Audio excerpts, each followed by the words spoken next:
Prince William, born to be king. He often used to say to his mother that he didn't really want to be king. His childhood was a mixture of enormous luxury and privilege and disaster. Kate Middleton, a middle-class home counties upbringing. Probably received some rather standoffish or condescending views towards her because she wasn't an aristocrat, unlike Diana or even Sarah Ferguson. This is the remarkable story of a prince and a commoner. One day they will reign over us. How have they juggled traditional royal life and the modern world? It's not all about, palaces and kings and courtiers. There are real people out there. So that mixed together is making William a very successful king in waiting, without a doubt. We'll look back at rarely seen images of their lives. There was him at one stage on his hands and knees cleaning out a loo. Now, you don't see a future king doing that very often. And hear from insiders who've watched their every step for years to reveal how Kate has adapted to her royal role. His girlfriend was being hounded in just the same way as his mother had been. And of course, we all know the outcome of that. She's moved from being weighty Katie, who was seen as rather lightweight, to the Kate we see today, who's absolutely embodies her royal role. How William has embraced his sense of duty, while those around him have rocked the boat. You couldn't be, in William's view, a member of the royal family dipping in and out. You are either in or you are out. And ask, does the perfect image they portray mean the future of the monarchy is too good to be true? The Queen and the Duke of Edinburgh, they will be watching very carefully, especially given that younger royals in the past have got things very badly wrong and they don't want that to happen again. I think they have been being tested out. I think people have been watching to see whether the crown is safe in their hands.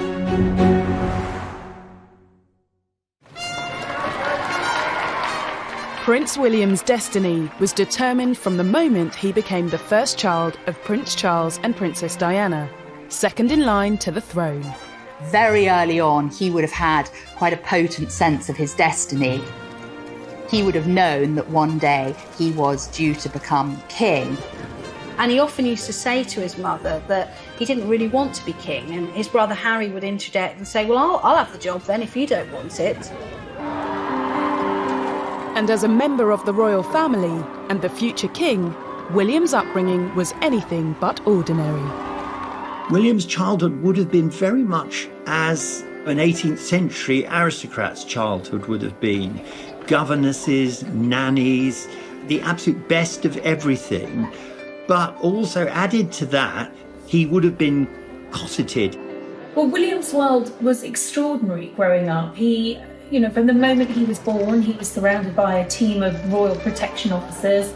Everything he did, from his first haircut to losing his first tooth to taking his first steps, were all chronicled in the press. Living with one foot in the 18th century and one foot in the 21st century, as it were, that isn't necessarily a good thing. I mean, it would be very hard for someone with that kind of childhood, that kind of upbringing, to live an ordinary life. William's childhood was also filled with well-documented challenges. Charles and Diana tried to be as present as possible, but they also were required to fulfill their royal role. There were long tours, where a royal tour these days might be 9 days. Charles and Diana were going 3, 4, 5 weeks. William, as we know, was brought up by parents who were mostly at war with themselves and one another. William and Harry had to cope with the breakdown of their parents' marriage, not just on a personal level, but as it played out in front of the whole world, which would have been incredibly difficult. From an early age, William was exposed to both traditional and modern approaches to the monarchy, both of which have influenced him. I think William grew up in a family where he had two very opposing influences. He had the court influence, his father, his grandmother. He absolutely knew what his regal destiny was. And then he had this humanising, emotional, sort of common touch of his mother. Diana in particular made sure that William was very aware of his privilege. She was taking him to AIDS hospitals. She was taking him to visit homeless centres where he would interact and meet the homeless. She wanted him to understand that with enormous privilege comes great responsibility. So I suppose he had to work out where he stood in between those quite different influences. And I think what we see today is a man who's kind of married both of those very well. Diana wanted normality, which of course is the one thing the royals cannot have. But I think they did have, as close as possible, a normal upbringing behind the railings of Kensington Palace. But, you know, it is a gilded cage. William and Harry have always been princes who relished normality. You know, just the chance of going to the record shop or the burger joint on Kensington High Street, that was a highlight for them. They just wanted to do what normal people did. They had a secret door there out of the palace confines where they would just slip out unnoticed and go and play in Kensington Gardens, often with other children. And the parents would be looking at their kids thinking, hang on, that's William and Harry. The princes did have to abide by traditions. William and his brother were educated at Eton, following in the footsteps of many royals before them. I heard a wonderful story that Diana used to tease the rather stuffy old guard advisors, who were themselves old Etonians. She used to tease them and say, I really think I must look at sending Wills and Harry to Holland Park Comprehensive School. It would do them good to be educated with, you know, ordinary children.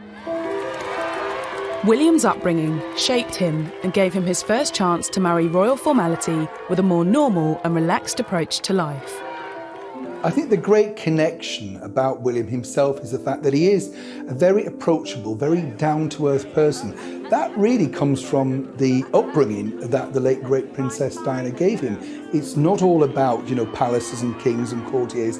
There are real people out there. At just 15, William experienced the pivotal moment of his childhood.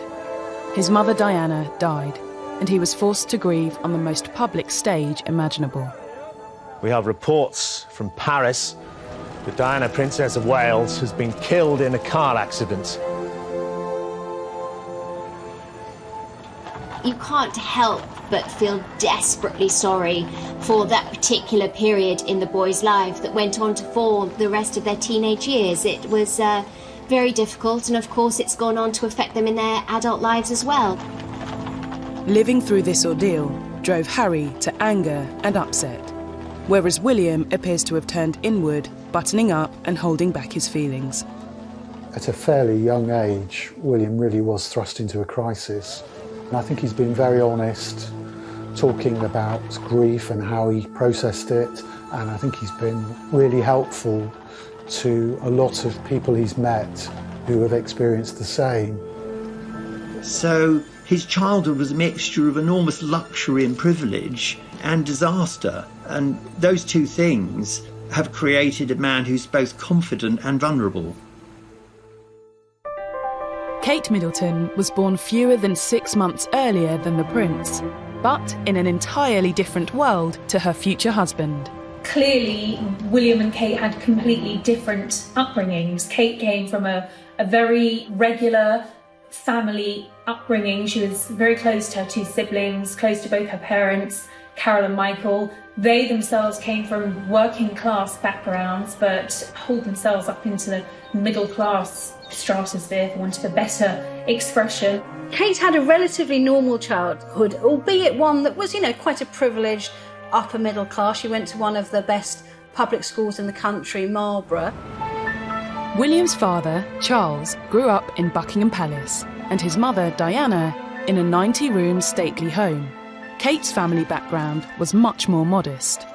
Kate's mother herself was brought up in a council flat on the edge of London, but it was a great credit, really, to Kate's mother, Carol, and her husband, Mike Middleton, who met when they both worked for British Airways and then established their own business. There's a tremendous element that behind Catherine has been a mother who very much wanted her to move into circles that she wasn't born into. Kate moving up in the world has helped teach William to navigate between traditional royal life and the modern world.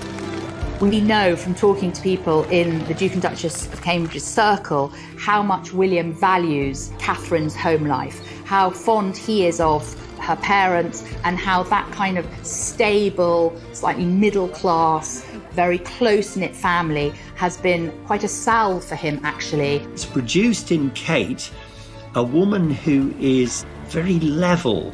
She's interested in other people, which I think is, at the moment, in the modern world, is probably the perfect background for being the Queen, and especially when her husband, the future king, has such a different upbringing, a damaged upbringing, and so what William lacks is made up for by Kate.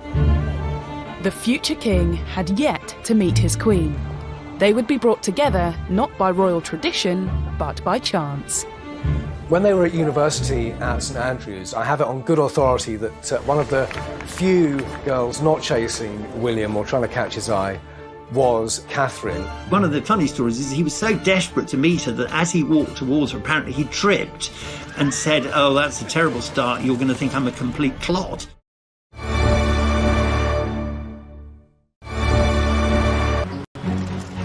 As a young royal, much of Prince William's life has been determined for him. But he has made some bold choices that have nodded to the modern world while still being a traditional royal.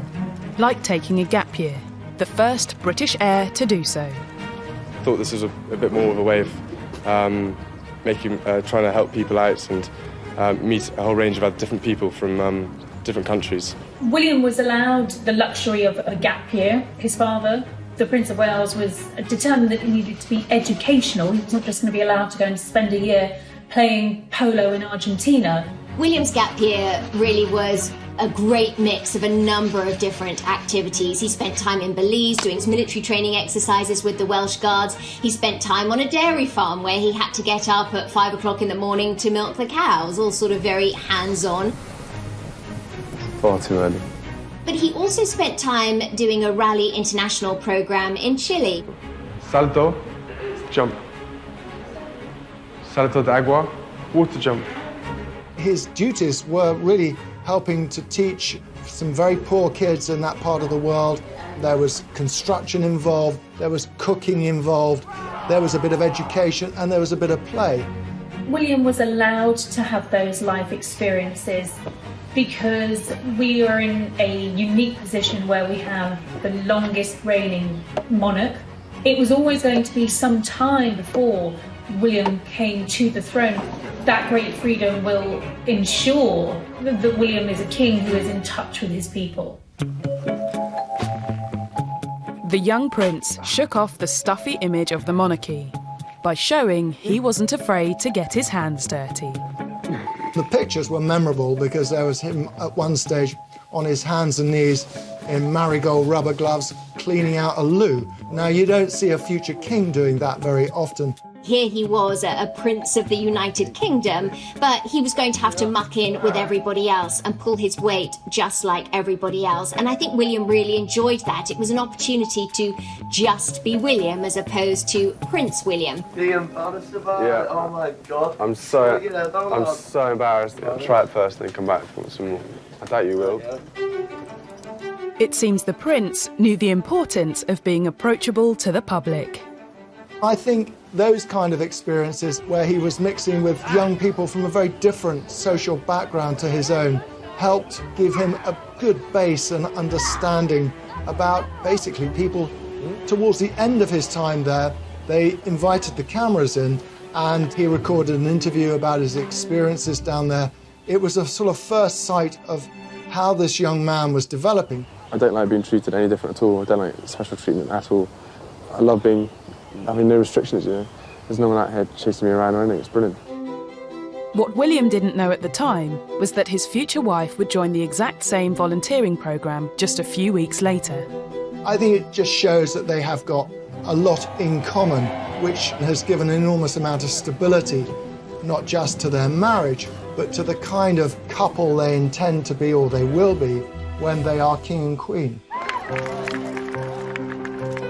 Rather than join the military after he finished school, like most royals before him, William chose to take a different path and went to St Andrews University.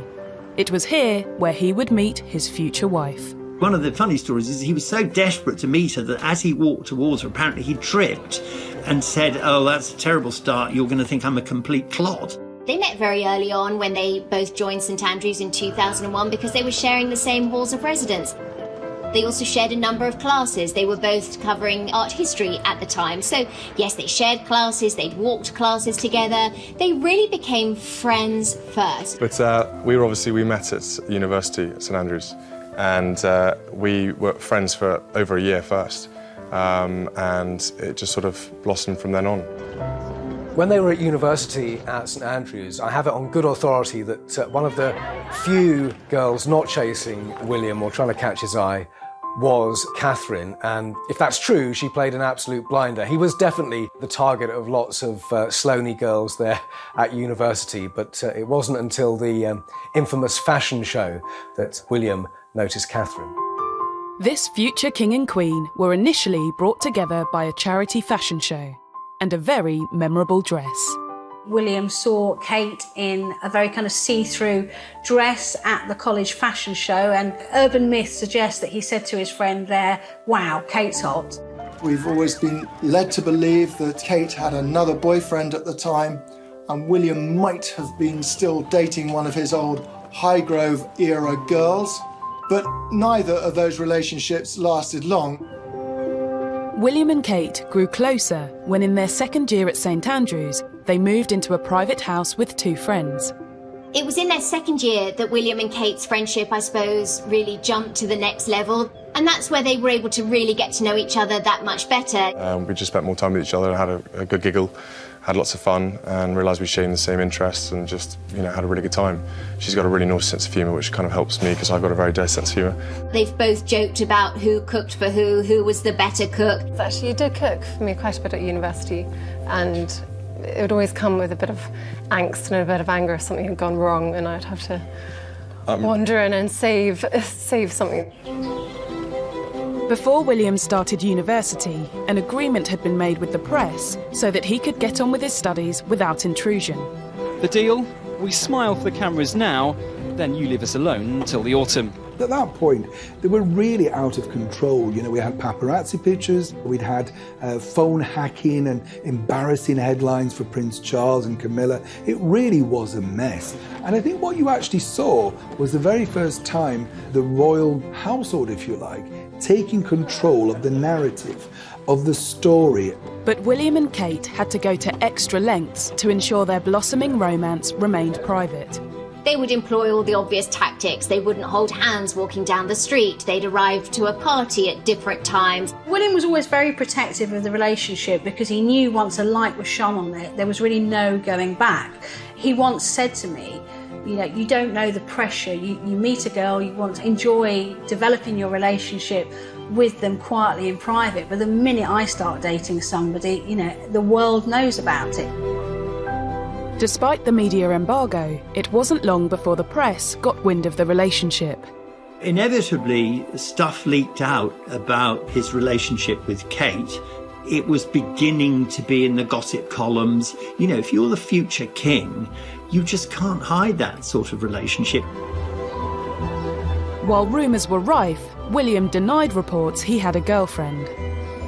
Kate did attend William's 21st birthday party at Windsor Castle, but at the time, William was quoted in the press as saying he didn't have a steady girlfriend.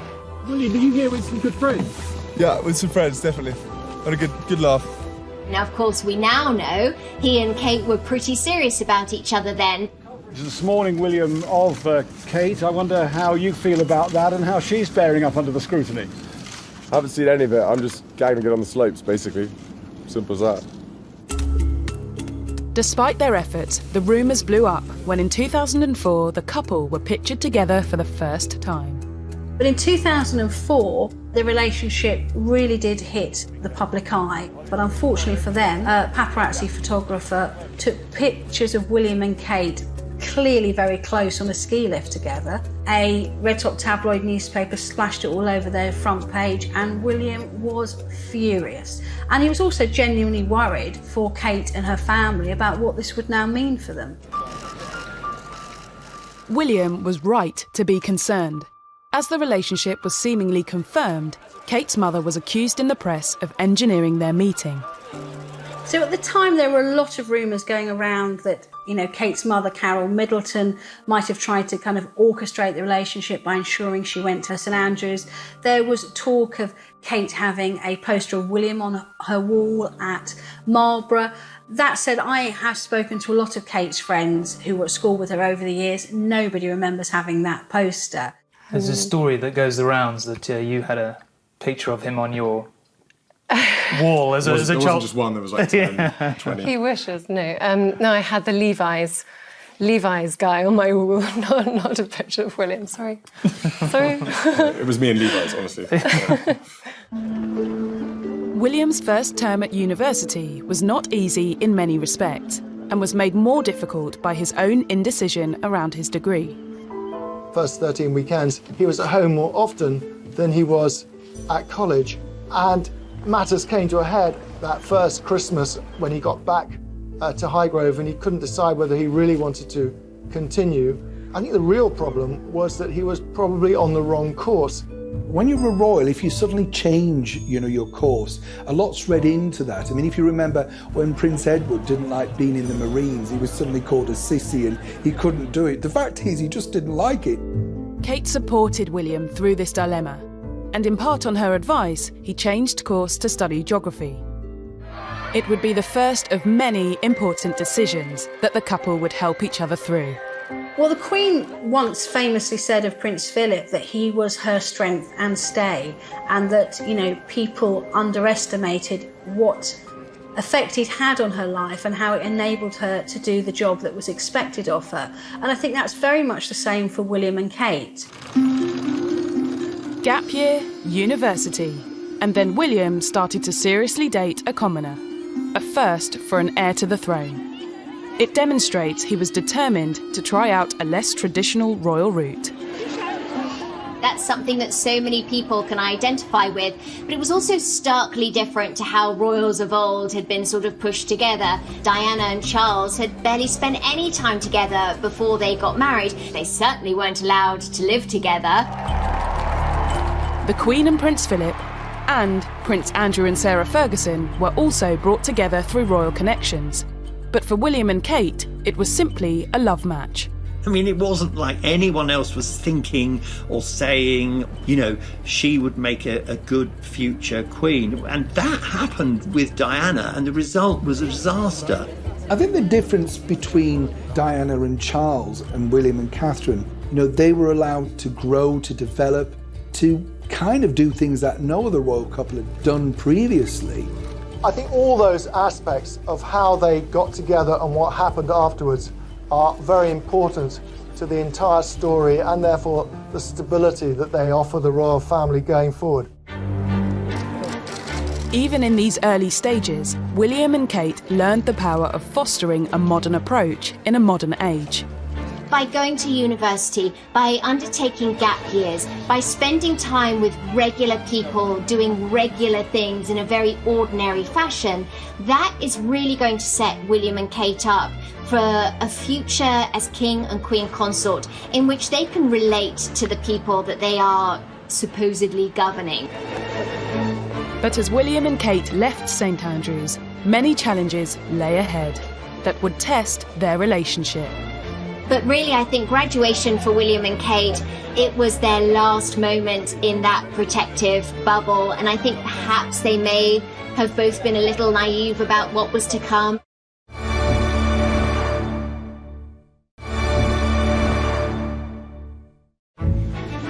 William Wales. In June 2005, William and Kate graduated from St Andrews University. That he is deeply grateful is not in doubt, and partly, of course, it's been about this woman. Catherine Middleton. It meant an end to the shelter and privacy that university life had offered their budding romance.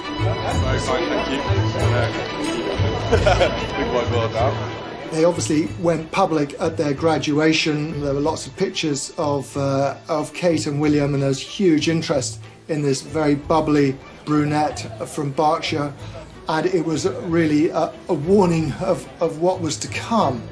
Graduation for William and Kate, it was their last moment in that protective bubble, and I think perhaps they may have both been a little naive about what was to come. I mean, William understood how the media works, but Kate would have had no idea what it meant to be on the receiving end of the tabloid press.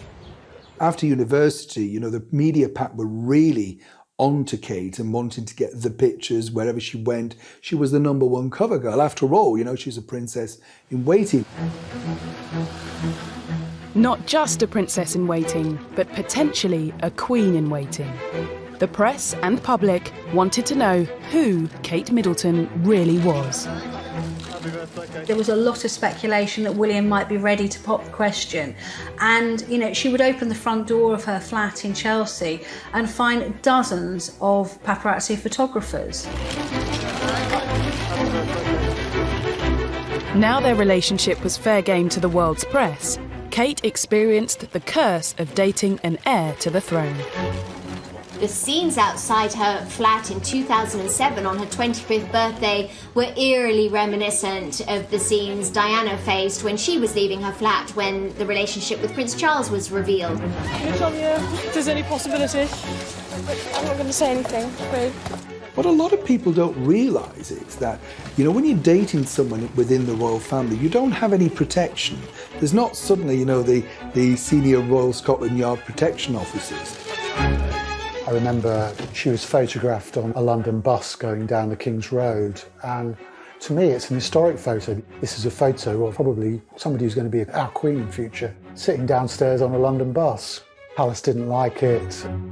William started to worry that his girlfriend was being hounded in just the same way as his mother had been, and of course we all know the outcome of that.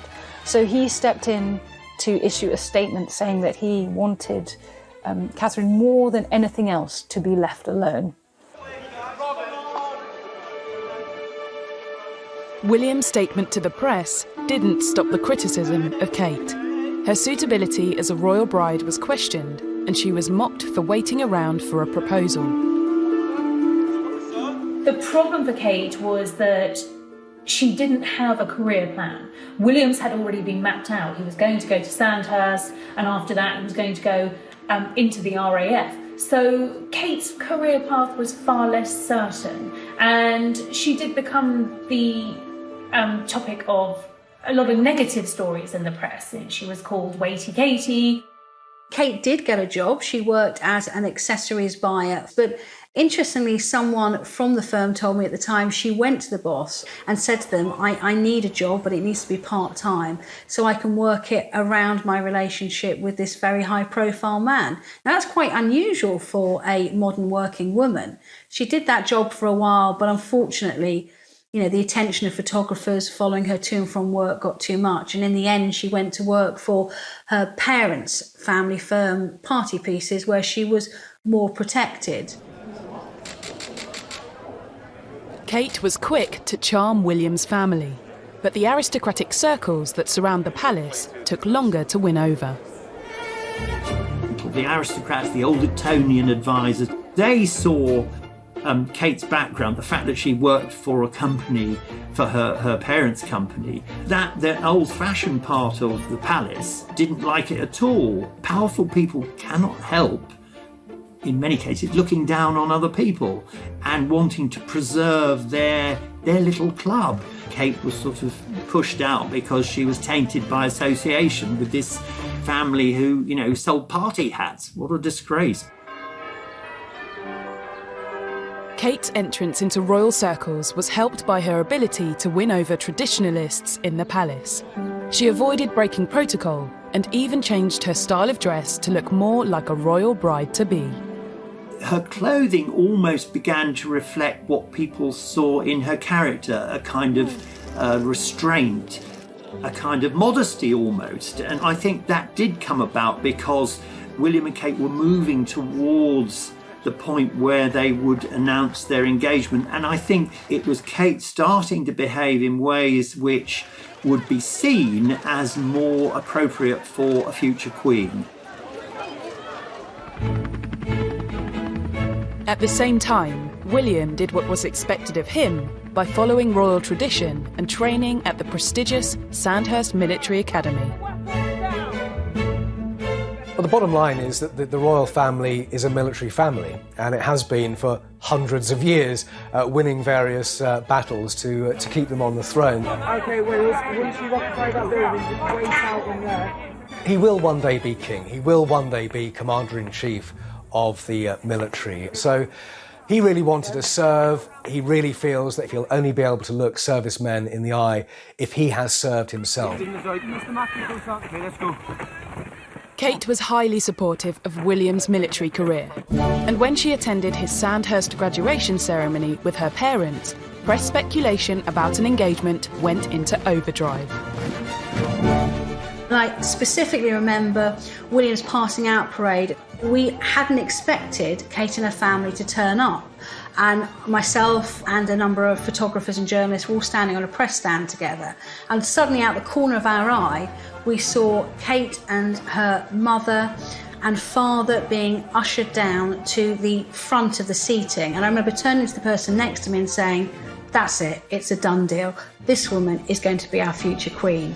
Suddenly the engagement whispers were starting. There was intense pressure on William and Kate, and short of printing the tea towels, everyone had these two walking down the aisle imminently.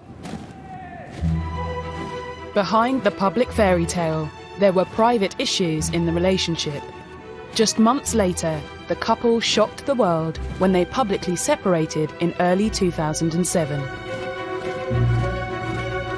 The press was quick to blame the split on Kate's family. There was some rather cruel and unkind commentary about the inadequacy, if you like, of the Middleton family as sort of future royal in-laws. It was very snobbish. If anything, it possibly propelled William back into Kate's arms, because it was a fairly short break, and he soon realised what he was missing. When the couple reunited a few months later, some believed it was on Kate's terms. When they reconciled, it was definitely an unspoken agreement, if not a spoken agreement, between William and Kate that this wouldn't happen again, that if they got back together again, it would be an eye on having a long-term future together. But it still took William another 3 years before he finally proposed. And after dating on and off for 7 years, they announced their engagement in November 2010. It was a total shock when it came, and very excited. William had made the surprise proposal 3 weeks earlier in Africa, using his mother's sapphire engagement ring. Obviously, she's not going to be around to share any of the fun and excitement of it all. This was my way of keeping her sort of close to it all. The symbolism of this, of course, was that he wanted to carry his mother into his future as well as having her in the past. Although there's this sort of beauty of the moment of William bringing his mother into the mix, there's also, on the other side of it, the kind of wisdom that he had not allowed his wife to be led like a lamb to the slaughter, as Diana had called herself, but instead had allowed her to choose her future and to go into the marriage with her eyes open. William didn't want to repeat the mistakes of his parents' rushed courtship and ill-fated marriage. And I suppose in love. Of course. Whatever in love means. This future king was determined to do things differently. I have been waiting this long as I wanted to give her a chance to see and to back out if she needed to, before it all got too much, because, you know, I'm trying to learn from lessons done in the past, and I just wanted to give her the best chance to settle in and see what happens the other side. From that engagement interview, we realised, if anything, that we'd misnamed Kate as Weighty Katie. It should have been Weighty William, because it was William who sort of put the brakes on. Rather than rush into engagement and marriage, as many royal young men have done over the years, William waited and waited. William wanted to be sure that the woman he was marrying was in it for the long run. You know, he doesn't want his marriage to end the way his parents did. Unlike Diana, Kate had her eyes open to the challenging road that lay ahead. She wasn't just marrying into the royal family. One day, she would be wife to the king. And from the very beginning, she seemed to be aware of the traditional role she would need to fill. It's obviously nerve-wracking because I don't know what I'm I don't know the ropes really. William was obviously used to it, but no, I'm willing to learn quickly and work hard. And She'll do really well. Yeah, we'll do very well. Kate will be the first Queen Consort in 350 years who is not from an aristocratic background.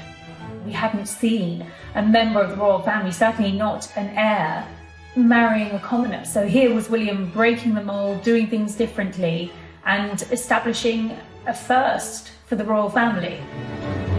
Despite Kate adapting to royal life remarkably well, for an institution that is hundreds of years old, this was a concern. I'm quite convinced that in the early days, Kate probably received some rather standoffish or condescending views towards her because she wasn't an aristocrat, unlike Diana or even Sarah Ferguson, and that would have been frowned upon. Kate may not have an aristocratic background, but during the run-up to the wedding, she carefully cultivated a regal image and convinced the public she was the perfect royal bride. She's relatable, she's not an aristocrat, she doesn't have titles. Through marrying a commoner, William has brought a common touch to the monarchy, which has been very, very valuable to the House of Windsor. William and Kate's wedding would be the biggest royal event of the decade. I think the key part of it was this is the man who will be king, and he represents a new generation. He's not tainted by the past. But will the future of the monarchy be safe in the hands of the new generation? When we look at the scale of this wedding, we won't see scenes like this for this particular couple until William's coronation.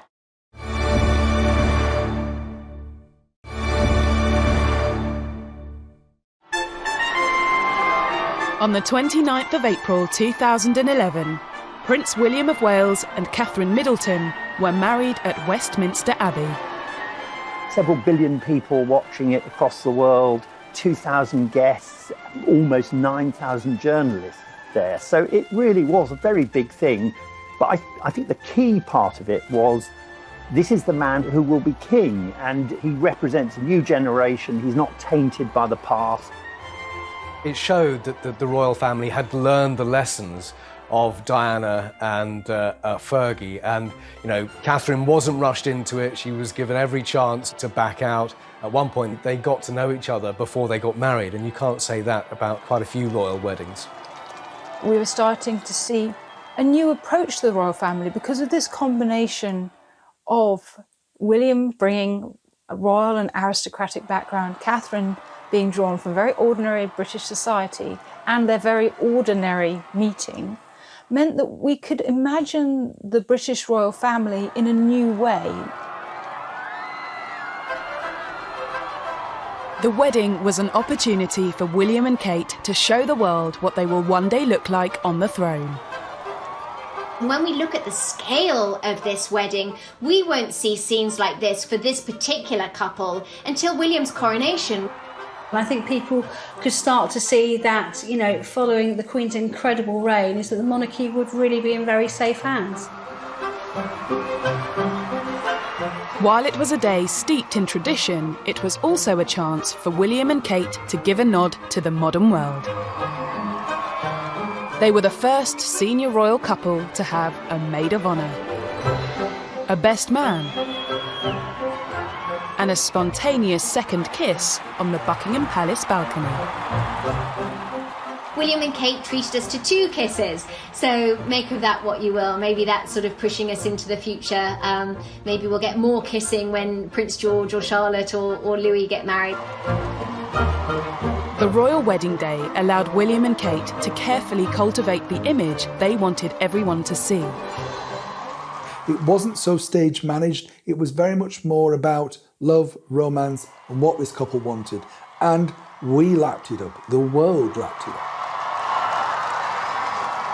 Once William and Kate had married, it sort of sealed the future, as it were.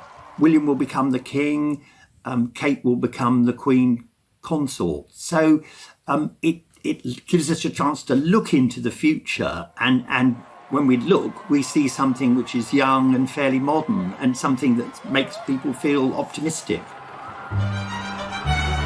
The Queen conferred dukedom on William, and the couple became officially known as the Duke and Duchess of Cambridge.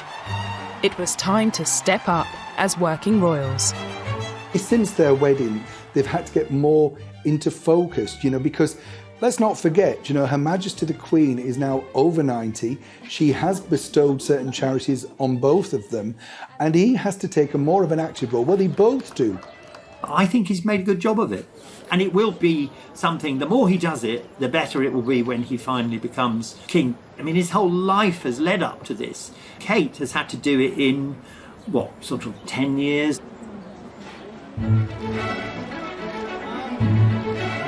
Kate may have been born a commoner, but she quickly adapted to being royal with a little help from the Queen. The Queen is not one who likes to tell people how to do things. She likes to lead by example. She took Kate and Camilla with her to Fortnum and Mason, where they had tea and they unveiled a plaque. But that was rather special, seeing the current Queen and 2 future Queen consorts out on an engagement together. It was very significant when she went on some of those trips in the early days with the Queen and the Duchess of Cornwall, which were really set up to put her at her ease and to give her an idea of what royal duty was like.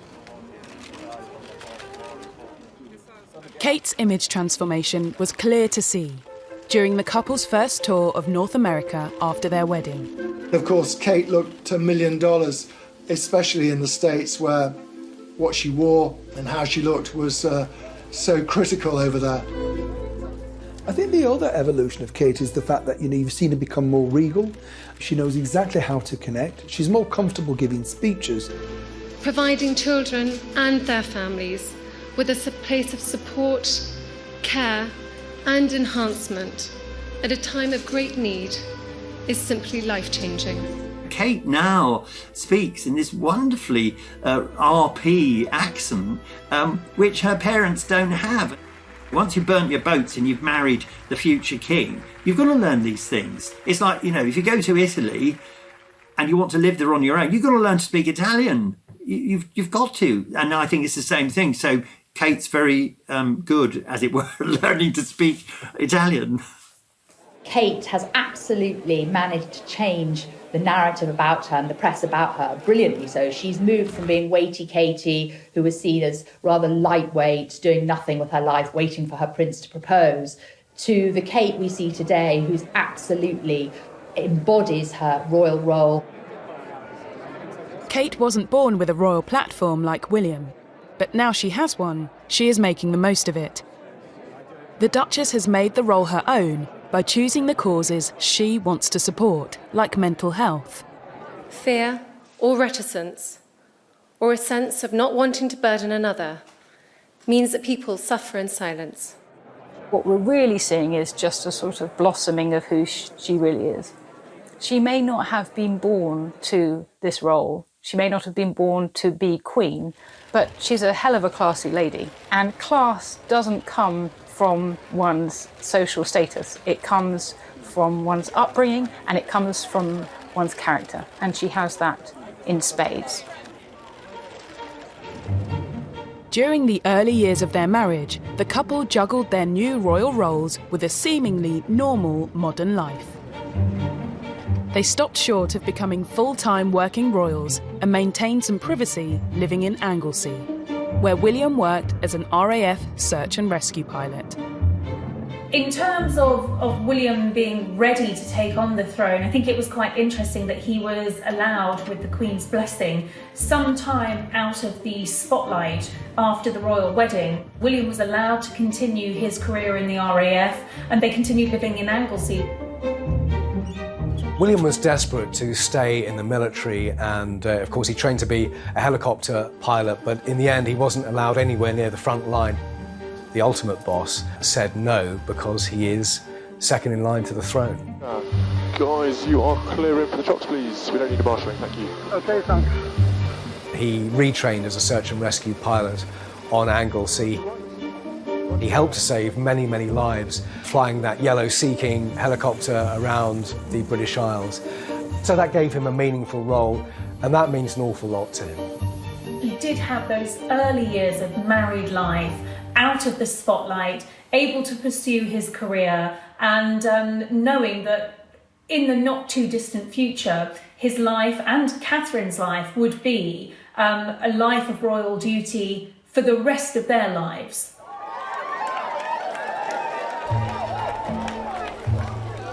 As the future king and queen, there was also implicit pressure on the couple to produce future heirs to the throne. Historically, royal wives have tended to have their first baby within a year of marriage. Well, it sounds awfully clinical, but that was never going to happen for William and Kate because the year following their wedding was the Queen's Diamond Jubilee, and nothing could detract from the Queen's Diamond Jubilee. Talk about impeccable timing. In December 2012, suddenly they announced Kate's pregnant.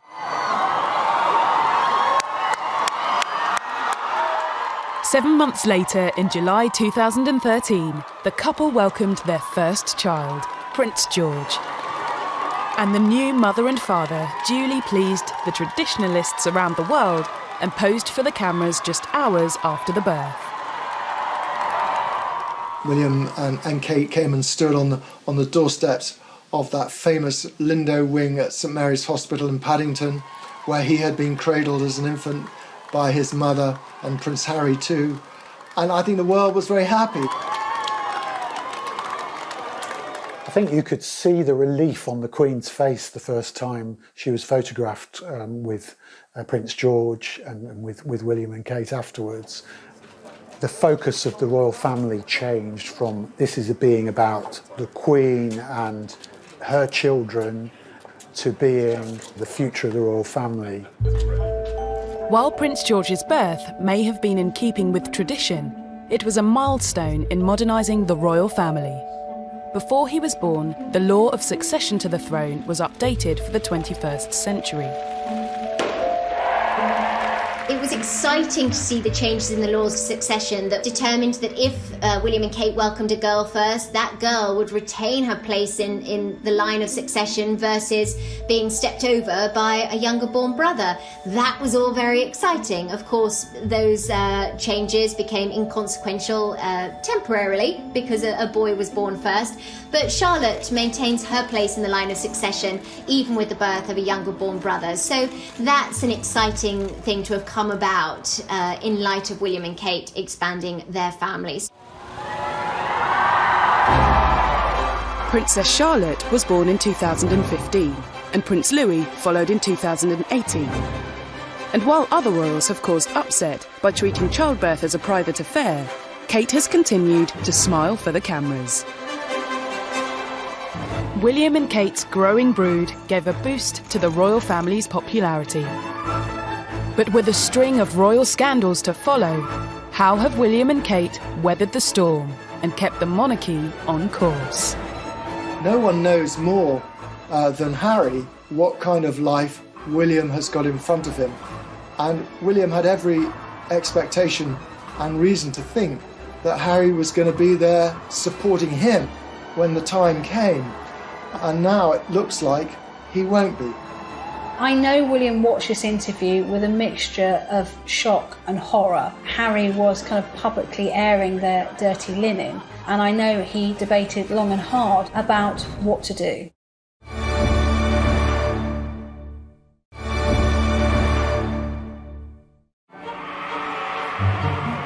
Throughout his life, Prince William has been groomed for his future role as heir to the throne.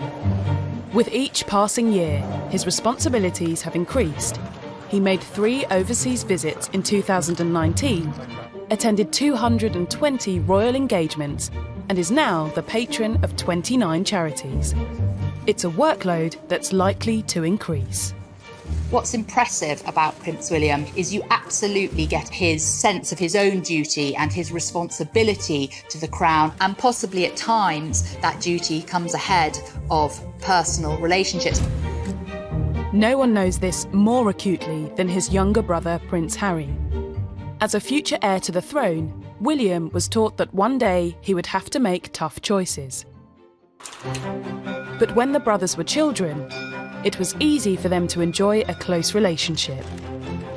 You couldn't put so much as a sort of a sliver of paper between William and Harry. They were so close. They looked out for one another. William was a constant presence in Harry's life, and they were very protective of one another as they grew up and as young men.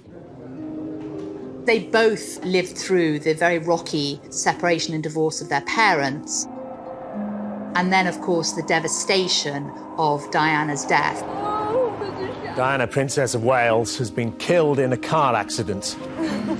That kind of pulverising grief that changes your life forever. The two young princes joined the procession, accompanying their mother the final mile to Westminster Abbey. And then the whole world watches them walking in the cortege behind their mother's coffin. I mean, nobody who saw that will ever forget it. And it clearly was a transformative experience for them. William supported Harry during his efforts to seek counselling after their mother's death. Their close and supportive relationship was maintained as they grew into young men when they pursued similar careers in military service. The brothers actually lived together when they were both training to be pilots at RAF Shawbury, and I actually got the chance to interview both of them together. And it was really wonderful to see. There was a real camaraderie between them. He did all the washing up. He does do a bit of the washing up, then he leaves most of it in the sink, and then it comes back in the morning and I have to wash it up. Oh, the lies. And even when William was dating Kate Middleton, Harry was always part of the gang, if you like. And briefly, of course, when Meghan came along, we had the Fab Four. That's what they were dubbed. Meghan's Hollywood background gives her tremendous confidence. If Meghan Markle was the slightest bit nervous about stepping out in front of the British public, it didn't show. And initially, she drew the spotlight away from Kate. Meghan, being an actress, was so much more comfortable in front of the cameras. There was a sharp distinction between the two women that a lot of people remarked on. Kate and Meghan did not particularly get on. You know, they both had such different backgrounds. William and Kate do feel they have to be slightly more composed in public as future monarchs. The Cambridges' devotion to duty has helped them ride out these tensions. But the brothers clashed again over the speed of Harry's whirlwind romance. Some say William urged him to take more time over it, as he and Kate had done with theirs, but this was hard for Harry to hear. I think, sadly, this was interpreted as William not being altogether sufficiently welcoming. It sort of all started to drive a wedge between the brothers. As a monarch in waiting, one of William's toughest problems has been how to protect the future of the royal family while staying true to his bond with Harry. Hurting his brother's feelings may have been the unfortunate but hopefully short-term side effect of his devotion to duty. Actually, William was shown to be right, that marrying into the royal family, yes, it seems like it's a fairy tale with carriages and the gilded life, but actually it's quite a punishing routine in many ways. In October 2019, Prince Harry brought his private differences with Prince William into the public domain during a TV documentary. We're brothers, we'll always be brothers. We're certainly on different paths at the moment, but as brothers, you know, you have good days, you have bad days. I know William watched this interview with a mixture of shock and horror. Harry was kind of publicly airing their dirty linen, and I know he debated long and hard about what to do. No one knows more than Harry what kind of life William has got in front of him. And William had every expectation and reason to think that Harry was going to be there supporting him when the time came. And now it looks like he won't be. William values duty and responsibility over all else. And though both princes have shared the same tragedies and both their wives have suffered negative press, the Cambridges haven't run away from their royal duties. I don't believe for a minute that the press have been any more difficult towards either couple, really. The Sussexes, I think, have seen rogue elements that really weren't there, like their accusation of racism towards Meghan. The difference between the two brothers and their wives is one has behaved stoically and earned phenomenal respect, whereas the Sussexes have gone down in our estimation and we have far less patience with their me antics.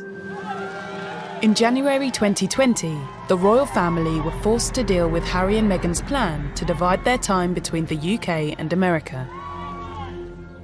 The so-called Sandringham Summit was a big moment for William to prove he puts duty to the monarchy ahead of loyalty to his brother. The Queen wants a swift agreement to end this crisis before it causes more damage. Apparently Meghan was going to be on speakerphone. Well, the Queen put paid to that, and so Harry had to face the music alone. They very much thought they could have a kind of half-in, half-out status, by which they, did some royal duties, but were able to live abroad and pursue lucrative commercial careers. William, with his developing awareness of the Constitution, knew Harry and Meghan's plan would never work. You couldn't be, in William's view, a member of the royal family dipping in and out. You are either in or you are out. And so the decision was made, OK, if you want to go, we're desperately sad about that, but you are out. And you will not be using HRH, and you will not be using Sussex Royal Instagram. I'm not sure William had much choice in the matter. He is going to be king, even if it means the expense of his familial relationships. Megxit could mean the Cambridges have to take on extra duties, but claims by Anna Pasternak in a controversial Tatler article that Kate is furious about any extra workload have seen denials and reports of threatened legal action against the magazine. They wanted, as I understand it, to be much more hands-on parents, and suddenly they have this massive workload which they weren't anticipating. Tatler say they stand by Anna's reporting. But Kensington Palace also denied the claim that Kate disliked Meghan's wedding plan for her bridal party not to wear stockings, as it would be a breach of protocol, and the Cambridges honour royal conventions. We've really seen them take on a very traditional royal role. William and Kate have really embraced that. Megxit wasn't the only crisis that's engulfed the royal family that William and Kate have had to deal with. In November 2019, Prince Andrew was forced to retire from public life. Senior royals, including Prince William, were said to be horrified by the comments he made in a TV interview, trying to defend his friendship with a convicted paedophile, Jeffrey Epstein. But you were staying at the house of a convicted sex offender. It was a convenient place to stay. Pretty much everyone told Andrew it was a great mistake to give an interview to explain a relationship with Jeffrey Epstein. You can't control it. And Andrew, he's no genius. So he said some very silly things in the interview, and they would have horrified William. And we understand that it was William who was very much of the view that Prince Andrew could not continue to have a public role. I think that was very significant, not only that we were being leaked that information, but that William was involved at the very highest level. It's really the first time we've seen that. Removing Prince Andrew and the Sussexes from royal life will make life complicated for the Windsors, and especially William and Kate. They've already been set forward by Prince Charles's long-term plans to reduce the number of working royals. Well, Prince Charles feels that moving forwards, the public appetite for lots of aunts and uncles and cousins doing royal duties isn't there. There are many distant royals who live in grace and favour apartments and are effectively subsidised by the taxpayer and do very little for that money. Depending on the Queen's ability to continue working in her mid-90s, the plan could leave a public-facing monarchy of just 4. The Duke and Duchess of Cornwall and the Duke and Duchess of Cambridge. How do 4 people oversee the Commonwealth? How do 4 people do all the ceremonial occasions, all the official engagements, oversee all the charities that they do? William has a great sense that he has inherited something which is important and he needs to step up to the mark, even if it becomes his whole life. Megxit and Prince Andrew's departure have shown how Prince William places duty over close family relationships. But the coronavirus pandemic of 2020 would pitch the Cambridges into their greatest challenge yet. Something as terrible as this awful pandemic has actually given William and Kate a chance to shine in a very modern way.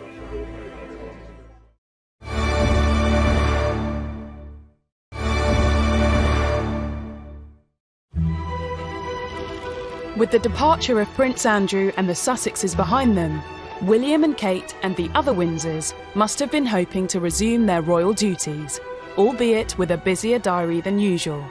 But it wasn't to be. A big jump in coronavirus cases and the first death here in Britain. The pressure ramps up. While politicians and scientists look for strategies to protect the public and the death toll rose into the thousands, the British public looked to the royal family. The Windsors, and especially William and Kate, now found a new duty of care and consolation. The Queen has been outstanding and has given a series of public broadcasts which have done an awful lot to reassure the population, I think. But beyond the Queen, it has been very much William and Kate who've come to the fore. The Queen is effectively in confinement at Windsor Castle. Charles tested positive for the virus. So William and Kate are really picking up the slack. 3 days before lockdown started, the couple took part in the first royal engagement in connection with the pandemic, when they visited a South London NHS helpline. How many calls are you getting from the public around mental health and... Listening to the concerns of NHS staff and thanking them for their dedication, William and Kate showed great sympathy. Something as terrible, as negative as this awful pandemic has actually given William and Kate a chance to shine in a very modern way. They've revealed things about themselves that will always be remembered, that during the pandemic they were there. When the nation went into lockdown on the 23rd of March, the Cambridges proved to be the most successful of the royals to embrace new technology and stay working within social distancing guidelines, continuing traditional royal duties but in a clever, modern way. Staying connected, staying positive and being able to talk to friends and family is so crucial. So suddenly the Duke and Duchess of Cambridge are at the front of the royal family, are the most visible royals, and have been doing all sorts of things virtually, whether it's opening hospitals or visiting schools or helping to found a couple of new charities. You know, what we're seeing now is the NHS and the frontline workers doing the most extraordinary job, and that's really come to the forefront in the last a few weeks, and I think it's going to dramatically change how we all value and see our frontline workers. William and Kate have isolated themselves with their children in Norfolk, where they have joined in the weekly applause for NHS carers. And in a callback to William's former career as an air ambulance pilot, they've offered their London home as a refuelling post for emergency flights.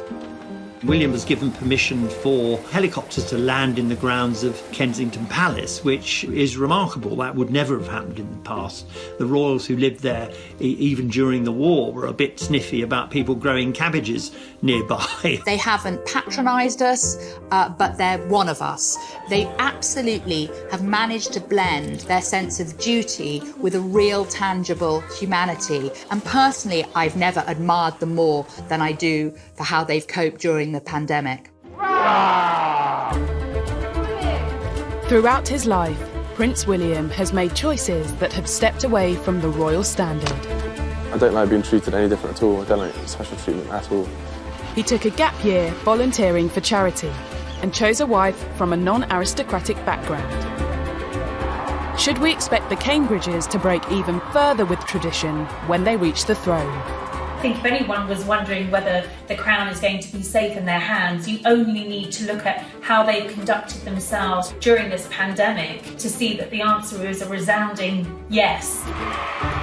William and Kate may be many people's idea of the perfect king and queen, but it may be a very long time before they are given the opportunity to serve the nation in this way. Will anyone still want a monarchy by then? There could be suggestions that it's an outdated institution, William and Catherine have managed to keep their slates pretty clean, and they are people who haven't really put a foot wrong, who have maintained popularity and are doing pretty well. So well, in fact, that a recent survey found nearly half of those polled would like to see Prince William take the throne instead of Prince Charles. The Queen doesn't believe in breaking the rules. She does not want Charles to step aside when she passes. William doesn't want that to happen. There are a lot of people who want to skip Charles and go straight to William. It would be shocking to skip Prince Charles. I think that's more driven by William's youth. Hello, everybody. He will be William V one day, she will be Queen Catherine, and I honestly think what you see is what you get. They're not fakes. They will be a modern couple, and although the monarch's power is extremely limited just to giving advice, Kate will be an important part of that. The person I would actually liken Kate to is the Queen Mother, who was known as the steel marshmallow. Very fluffy on the outside, but with a core of steel underneath. And I think that actually sums up Kate.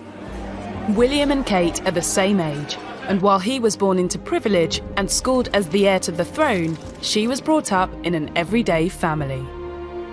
Despite the differences in their backgrounds and the obstacles they faced along the way, they've forged a lasting partnership, which has skillfully married tradition with modern sensibilities.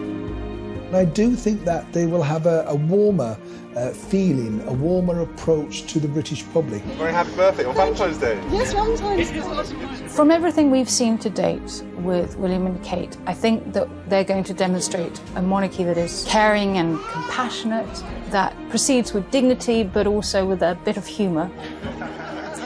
And I do think that they show the sort of approachability and relatability that will safely sustain the monarchy into the late 21st century.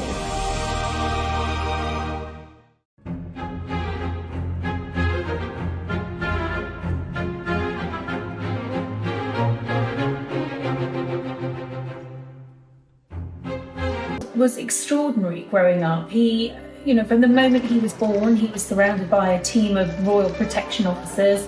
Everything he did, from his first haircut to losing his first tooth to taking his first steps, were all chronicled in the press. Living with 1 foot in the 18th century and 1 foot in the 21st century, as it were, that isn't necessarily a good thing. I mean, it would be very hard for someone with that kind of childhood, that kind of upbringing, to live an ordinary life. William's childhood was also filled with well-documented challenges. Charles and Diana tried to be as present as possible, but they also were required to fulfill their royal role. There were long tours, where a royal tour these days might be 9 days. Charles and Diana were going 3, 4, 5 weeks. William, as we know,